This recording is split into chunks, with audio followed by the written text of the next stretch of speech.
Student, today we are going to start a new letter, that is issue of bonus See, letter. chapter number In this letter 6. we will see how the voice secretary clear है ना calls are सभी को? included in the bonus letter. Okay. Voice clear है ना? Okay, now in chapter number 6 we have completed this topic. Precaution to be taken by the secretary while corresponding with member. In that, after that we have seen the circumstances under which the secretary has to enter in the correspondence.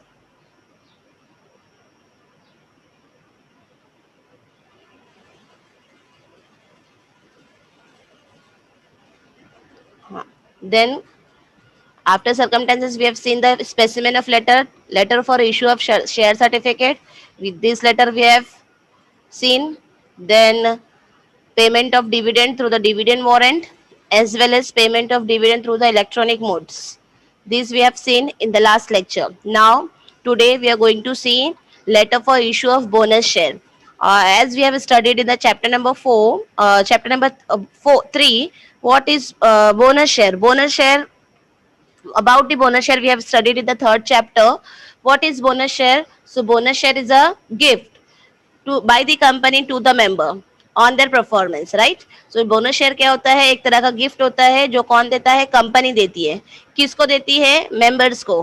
क्यों देती है? When the company get the more accumulated profit, जब company के पास ज्यादा accumulated profit होता है, reserves होता है, तो वो एक्यूमुलेटेड प्रॉफिट, वो रिजर्व्स क्या करते हैं? शेयर होल्डर्स को उसके प्रपोर्शन में फ्री ऑफ कॉस्ट में दिया जाता है, उसे कहते हैं bonus share. See, bonus shares are fully paid up shares given by the company as a gift. Bonus share are the fully paid up shares given by the company as a gift. Out of is accumulated profits and reserve, यानी जो बचा कुचा profit होता है उस profit में से क्या किया रहता है? As a gift existing share holders को उनके प्रपोर्शन ऑफ शेयर्स हेल्ड, यानी जितना उन्होंने शेयर्स लिया है according to them they are giving as a gift and it is a free of cost. वो कैसा होता है? फ्री ऑफ कॉस्ट होता है. So when bonus shares are issued to equity shareholders, जब बोनस शेयर इशू किया जा रहा है इक्विटी शेयर होल्डर्स को, so we have to inform. And how we will inform? तो secretary will inform to equity shareholders by writing a letter. So letter contain the total number of shares held on record date. मतलब हमारे letter में क्या क्या information होगी कि उसने, जो पर्सन है शेयर होल्डर ने, उसने हमारे कंपनी से कितना शेयर होल्डर्स, कितने शेयर्स उसने हेल्ड किया है, total number of share bonus share issued, उसको कितने नंबर ऑफ बोनस शेयर हम दे रहे हैं. देन डिपॉजिटरी नंबर क्या है उसका, मतलब डिपॉजिटरी नंबर मतलब वही डिपॉजिटरी पार्टिसिपेंट आईडी क्या है, क्लाइंट आईडी क्या है, डेट ऑफ क्रेडिट क्या है, total number of bonus shares are credited to shareholders from the demat account और the share certificate to issued on the physical form. और ये जो शेयर बोनस शेयर होता है वो किसके थ्रू दिया जाता है? डीमेट के थ्रू. और उस बिहाफ में उनको बोनस शेयर के शेयर सर्टिफिकेट उनको कब मिलेंगे, वो भी क्या होती है? इंफॉर्मेशन उनको दी जाती है through the letter. Okay.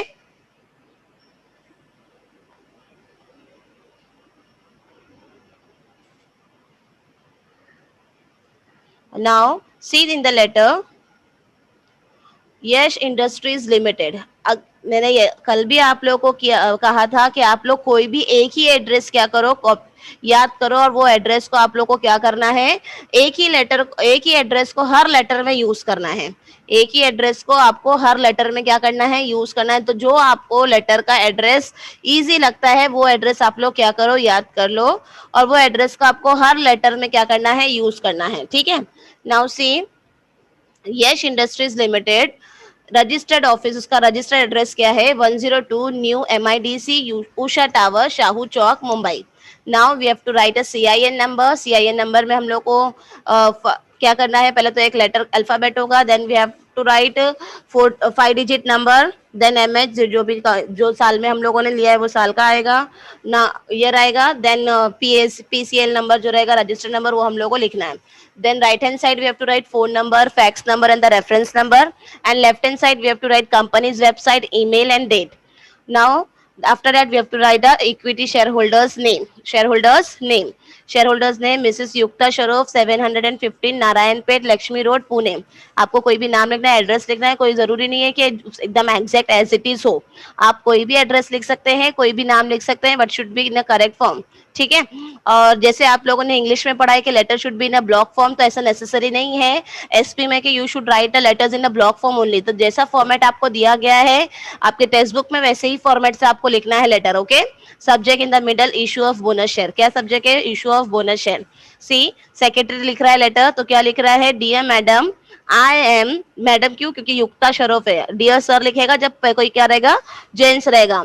So dear madam, I am directed by the board of director. ये स्टेटमेंट याद रख लो, ये स्टेटमेंट आपको ऐसे अगर आप हर लेटर में भी लिखोगे ना तो चलेगा, क्योंकि सेक्रेटरी लिखता है किसके बिहाफ में? डायरेक्टर के बिहाफ में। तो I am directed by the board of director to inform you that, don't do अनम, don't do, I am directed by the board of director to inform you that it is in the accordance with the resolution passed by extraordinary general meeting. See, bonus share का जो resolution, bonus share के जो decision होता है वो कहाँ लिया जाता है?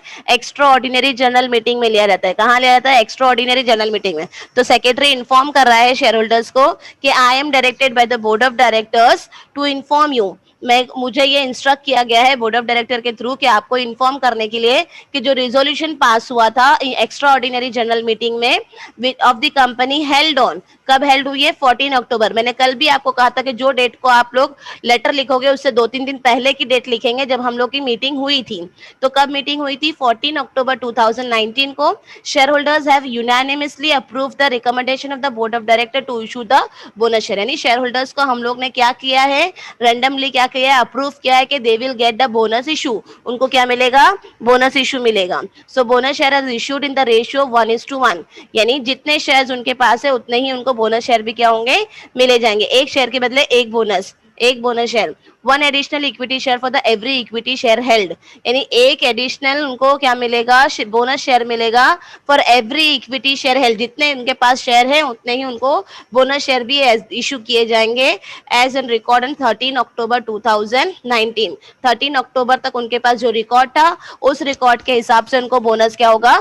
दिया जाएगा। Is it clear? लेटर का कंटेंट समझ में आया? क्या लिखा हुआ है? शेयर होल्डर्स, सेक्रेटरी लिखता है कि मुझे बोर्ड ऑफ डायरेक्टर ने इंस्ट्रक्ट किया है आपको इन्फॉर्म करने के लिए कि जो रिजोल्यूशन पास हुआ था एक्स्ट्रा ऑर्डिनरी जनरल मीटिंग में, और एक्स्ट्रा ऑर्डिनरी जनरल मीटिंग कब हुई थी?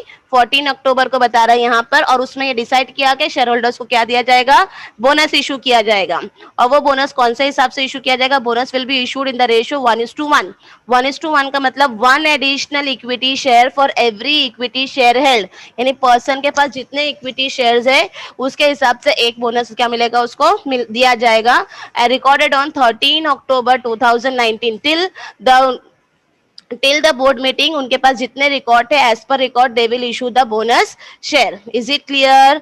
Now see, details of the bonus issue we have to show in the diagrammatic form, sorry in a tabular form, in the table. First information मैंने आप लोग को अभी बताया था कि क्या लिखना है कि उस पर्सन के पास कितने शेयर्स हैं। तो number of shares held on record date में युक्ता के पास कितने शेयर्स थे? 25 शेयर्स थे। तो 1:1 में इशू किया गया है, तो हर एक शेयर के बदले एक बोनस इशू, तो कितने बोनस शेयर भी अलॉट किए जाएंगे? 25। तो number of bonus shares to be allotted कितने आ गया? 25।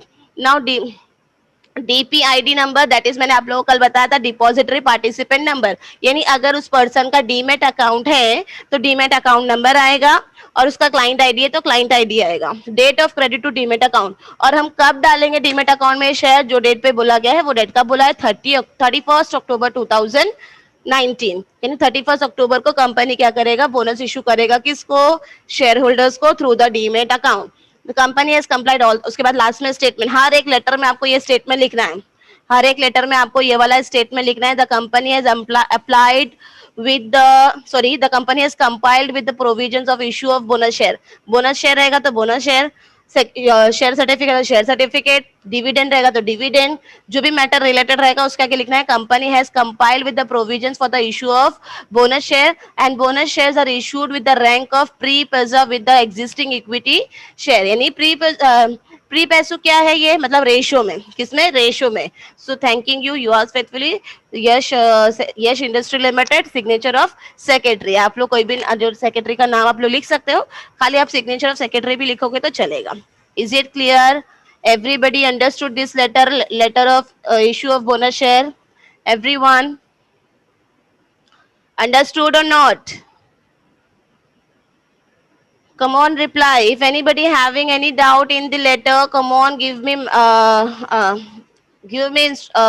any idea in the chat box. If you don't, if you can't, if you having a single doubt in this letter regarding any word, any point, any tabular information regarding any terms, कोई भी terms के related आपको कोई भी doubt है तो please message me. Okay. Nobody having doubt. Nobody having doubt. Are you getting? Am I audible now? Am I audible? Am I audible? Yes, dear student.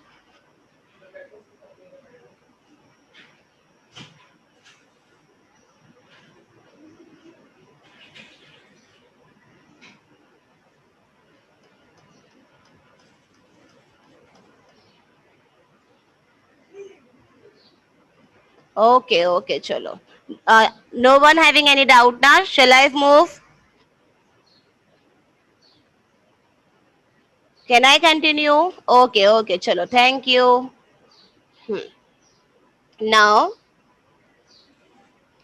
we will move on the next letter. See, if any shareholders having any query or complaint regarding any matter, अगर share holder का कोई भी क्या है complaint है या कोई query है और उसने क्या किया हमें लेटर लिखा है so secretary has to reply that letter secretary has to reply the letter within as possible as early as possible यानी जितना जल्दी हो सकता है उतना सेक्रेटरी को क्या करना है जल्दी रिप्लाई देना है किसको शेयर होल्डर्स को as we know that shareholders are the member of the company they are contributing amount in the company so as if a shareholder is having any doubt or related to any matter so we have to reply as soon as possible okay so reply letter to be query of the member on the low rate of dividend given by the company this letter is sent by the member who is not satisfied with the payment of dividend by the member देखो यहाँ पे क्या issue बोला गया है यहाँ पे ये इशू बोला गया है कि मेंबर जो है रेट ऑफ डिविडेंड से सेटिस्फाई नहीं है उसके लिए उसने क्या किया है कंपनी को लेटर लिखा है कि I am not satisfy with the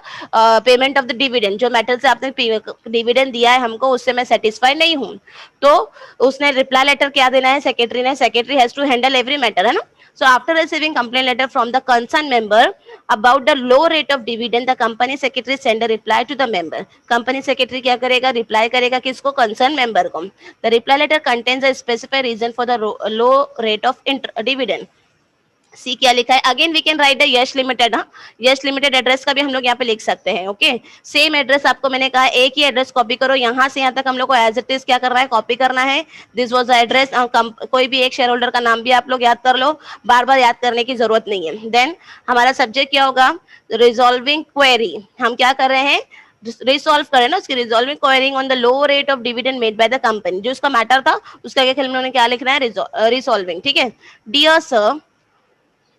dear sir this is to inform you यानी ये इन्फॉर्म किया जा रहा है आपको that as per your letter यानी जो आपने लेटर भेजा था कौन सी डेट को भेजा है 15 अप्रैल अच्छा अब यहाँ पे हम लोग देखो डेट लिख रहे हैं 20 अप्रैल और यहाँ पे लिखा जाए 15 अप्रैल यानी उसका 5 दिन पहले हमको लेटर मिला है तो जो डेट आप लेटर में लिखोगे उसके पहले की एटलीस्ट 3-4 दिन पहले की आप लोग डेट डालना है यहाँ पे I am here by authorise यानी मुझे ये अथॉरिटी दी गई है टू रिजॉल्व योर क्वेरी आपकी जो प्रॉब्लम है उसको सॉल्व करने के लिए रिगार्डिंग क्या क्वेरी है उसकी the low rate of dividend paid by the company to their faithful members ठीक है ये लिखना जरूरी है कि उसकी क्वेरी क्या थी और उसके बारे में किसको अथॉरिटी दी गई है सेक्रेटरी को अथॉरिटी दी गई है क्या करने के लिए रिजॉल्व करने के लिए ठीक है the reason for the low rate of dividend are mention below क्या दिया गया है यहाँ पे reason the secretary has to show the reason for low rate of dividend so that during the last year due to the floods यानी यहाँ पे natural calamity show किया गया है during the last year company are facing the problem of the flood company secretary situated at Mahim East was not in a condition to operate in a full-fledged manner. मतलब last year क्या हुआ flood हो गया था और company को क्या करना पड़ा था स्विच शिफ्ट करना पड़ा था माहिम में वहां पे ये कंडीशन ये कि कंपनी फुल फ्लैश में ऑपरेट करे this was the reason for giving company is issuing the low rate of dividend to the share holders Okay. Second reason what secretary is giving, that due to the such unavoidable circumstances of natural disaster, company face financial losses, right? Because of this unavoidable, हम लोग avoid तो कर नहीं सकते natural calamities को ना. So because of this natural disaster, company face a huge financial loss. Secretary ने क्या लिखा कि because of this flood, company faced a huge financial loss, and due to such circumstances, board of directors decided to transfer rupees 12.5 crore to general reserve. अब because of this, ये circumstances के हिसाब से क्या हुआ, board of director ने क्या किया कि जो 12.5 crore to the general reserve, which was 50% more than a transfer to reserve of last year, ये 50% reserves का ये हिस्सा था, उन्होंने क्या किया, ट्रांसफर किया. इस वजह से आपको जो डिविडेंड मिला है वो क्या मिला है, कम मिला है. अब लिखता है कि होप यू विल सेटिस्फाई. अब जरूरी नहीं है कि आपको 3 रीजन ही लिखना है, आप ये 2 रीजन भी लिख सकते हो, पहला और दूसरा रीजन भी लिख सकते हो. No need to show this reason के कंपनी ने ट्रांसफर किया है, किसे ट्रांसफर किया है 50% जनरल रिजर्व का डिविडेंड देने के लिए. ऐसा कुछ भी आप लोगों को लिखने की जरूरत नहीं है, आप 2 रीजन भी लिख सकते हो कि during the last year due to the flood company face a huge loss, and that's why company will not give the proper rate of dividend to the shareholders. Hope you will satisfy the above information as provided by the company. और last में statement एक देने का कि मुझे उम्मीद है कि आप ये कंपनी के होप यू सेटिस्फाई, आपको सेटिस्फिकेशन हो गया, आपको ये सेटिस्फाई हो गया होगा कि above information provided by the company is correct, और why the company has giving the low rate of dividend to him और to them. We assure you, हम ये अश्योर कर रहे हैं that company will easily come over the such avoidable circum. और company क्या करेगी, इजीली जो ये सिचुएशन चल रही है उससे ओवरकम करेगी, and will deliver a much better dividend in the coming years. और जैसे ही कंपनी का परफॉर्मेंस इक्वल इंप्रूव हो जाएगा, so company will give the better rate of dividend in the coming year. ये एश्योरेंस दिलाना किसका काम है, सेक्रेटरी का. सेक्रेटरी क्या करता है, गुडविल मेंटेन करता है, रेपुटेशन मेंटेन करता है, किसकी, बिजनेस की. तो सेक्रेटरी हमेशा हर मैटर को कैसा कामली डील करना चाहिए, हम लोगों ने पढ़ चुके हैं 11th स्टैंडर्ड में ना. फिर क्या लिखेंगे, thanking you yours faithfully, then company's name and signature of the company secretary. ठीक है, understood? Any doubt? Any doubt? Nona? Yes, Sadia, what happened to you? Sadia?